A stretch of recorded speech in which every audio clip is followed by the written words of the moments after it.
Hello viewers, আসসালামু আলাইকুম। শিক্ষা উপহারে আপনাদেরকে স্বাগতম। আজকে খুব চমৎকার একটা অঙ্ক করব। বিভিন্ন চাকরি পরীক্ষাতে এই প্রশ্নটা আসে এবং হুবহুব এইটাই আসে। দেখেন, আমরা সঠিক পদ্ধতি না জানার কারণে এইটা সঠিক অ্যান্সারটা করতে পারি না।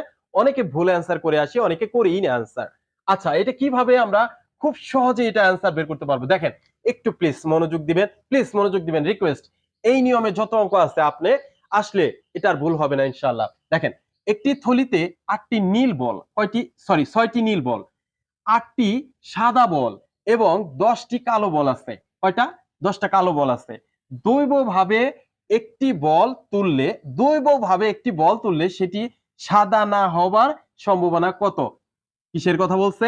সাদা না হওয়ার সম্ভাবনা কত? ভালো করে খেয়াল করবেন। আপনি যে কাজটি করবেন, এখানে যে কয়টা বল আছে সুন্দর করে আগে যোগ করে ফেলবেন। ৬টা, ৮টা এবং এখানে হচ্ছে ১০টা। ৬, ৮ আর হচ্ছে কত? ১০। ৩টা যদি আমি যোগ করে দেই কত হবে? এখানে হচ্ছে আমার ৮ আর ৬ ৪ ২ ২৪। ২৪ টা বল। টোটাল হচ্ছে ২৪ টা বল। আপনি যেটা করবেন, এখানে সাদা না হওয়ার সম্ভাবনার কথা বলছে। তাহলে আপনি সাদা যেহেতু হবে না, আপনি সাদাটা বাদ দিয়ে দেন। সাদাটা বাদ।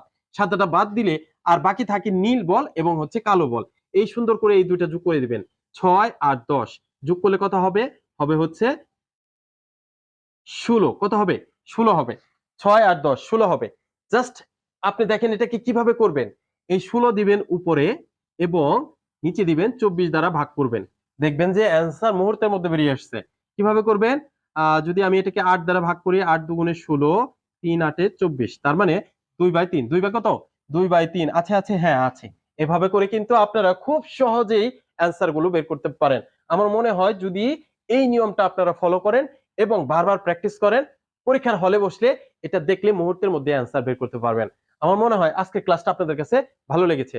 যদি ভালো লেগে থাকে অবশ্যই একটা লাইক, কমেন্ট এবং সাবস্ক্রাইব করে আমার চ্যানেলের পাশে থাকবেন। সবাইকে অসংখ্য ধন্যবাদ।